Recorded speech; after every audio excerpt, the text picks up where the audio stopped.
Totally confused. Completely confused by this Manti Te O story. How is this possible? I'm going to call my girlfriend, but all of a sudden I can't find her anywhere.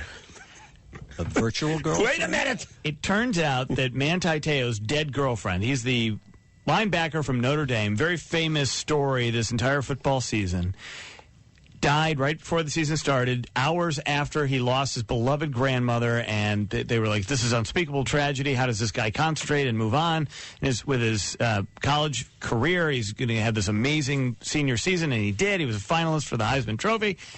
And it turns out that this girl, the girlfriend, never existed. Now, Deadspin has broken the story. Jack Dickey is with Deadspin. Jack, what? Jack, you've also broken Twitter, by the way, I think. Yeah, no, it's nuts.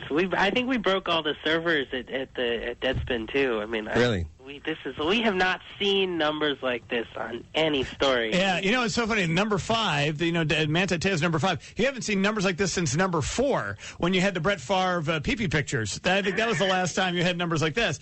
All right, yeah. What's the what the hell happened here, Jack?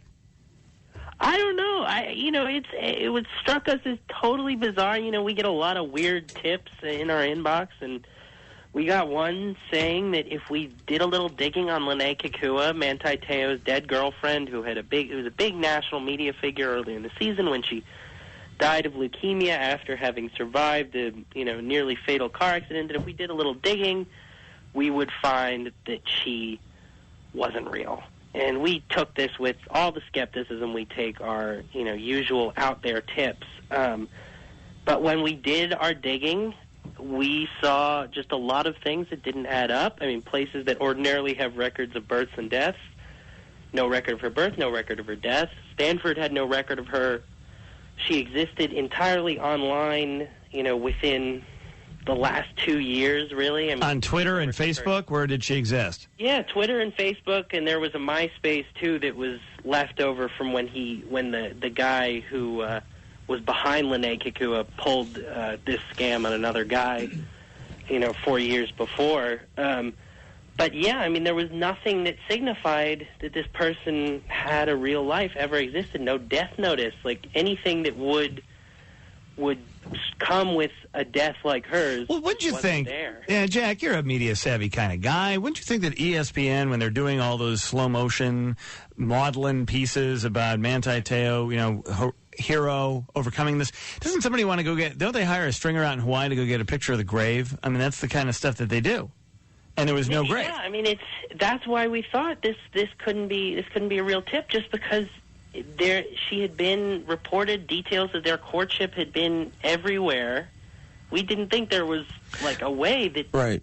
And Jack, multiple the national media, right? And Jack, multiple family members, in the Teo family talked about this girl. But you guys did a great job of putting this all together. But a lot of this stuff was there because the South Bend Tribune would have one timeline, and the New York Times, even the date when she died. At one point, she died before the grandmother. Then, according to another story, she offered condolences on the death of the grandmother.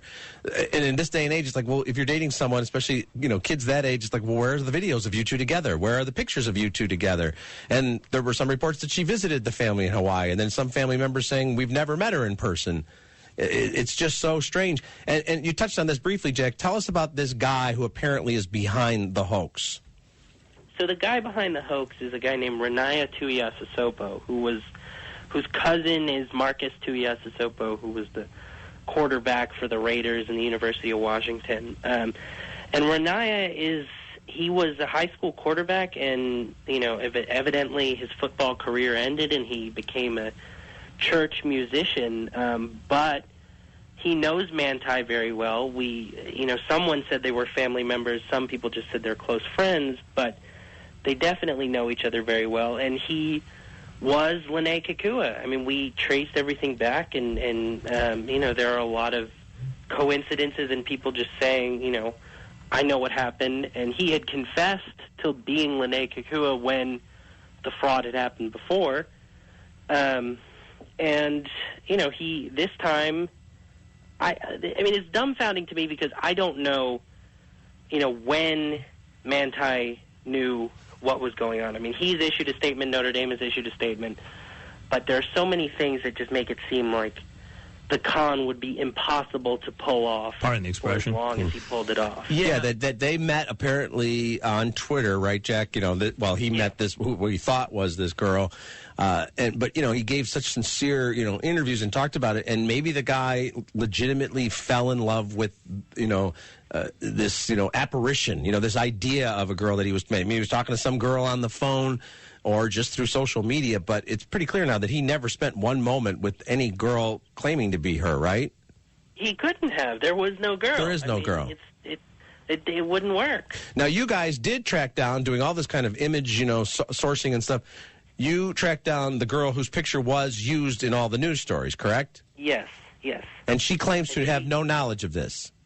Right. She is very much alive, not a Stanford student, never met Manti Te O, but she had met Renaya Tuiasosopo. They had gone to high school together. And Renaya was friends with her on Facebook and Instagram and was taking pictures from her Facebook and Instagram and making them into Lene Kekua. And at one point, he ran out of pictures he could steal from Facebook and Instagram and actually asked her to send him a photo, and she did because she didn't know what he was using it for. She thought it was because he... Okay, all right, I got to stop you right here. Okay.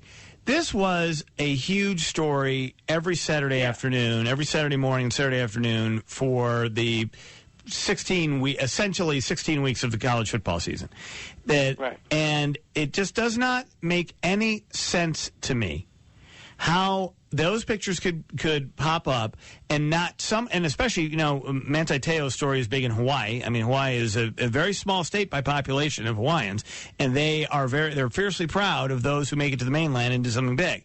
So I cannot imagine how no one had seen this picture and not known it was this girl and said, "Hey, wait a second, that's you." Yes, but see, this is the trap. Is the Tuiasosopos were in California, and the girl was also in California.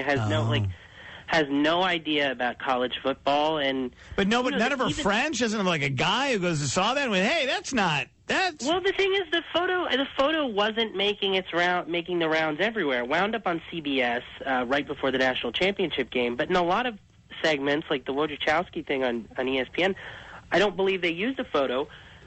Probably because they were looking for one of them together, and obviously no such thing exists. So they would run like Twitter screen caps and things like that. So we believe that Manti Te O never met, and Manti Te O is now going to have to acknowledge this, that he never actually met this girl that he was saying was his girlfriend.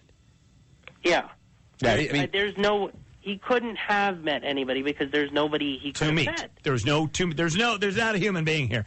There's pictures, and this is a real human being. Either he was in on this at some point and didn't, or realized he was being duped and went along with it, or he got duped all along, and neither one of them paints him in a positive light, obviously. Wow. All right. Exactly. Jack, congratulations to Deadspin, man. That's a huge story. Shocked the sports world and much of the rest of the world today, Jack. Yeah. And now it turns out that Brett Favre's Winky thanks you for not being the number one thing downloaded on Deadspin now. All right. No, we cleaned it up. Yes. Thank you, Jack. Appreciate it. Good work. Thank you. There you go. Fascinating. There'll be so much more layers of this, more statements from Notre Dame, more for the Te O family. Yeah, this will be crazy. Lance Armstrong just doing a victory lap right now. Can't do it on a bicycle anymore, but yes. The Oprah thing hasn't even aired yet, and nobody cares anymore. Oprah's going to have to call Manti Te O now. Really? You didn't have a girlfriend? How did this happen? All right. Sweet Lou is going to join us, and we're going to talk about this as well. Stay right here.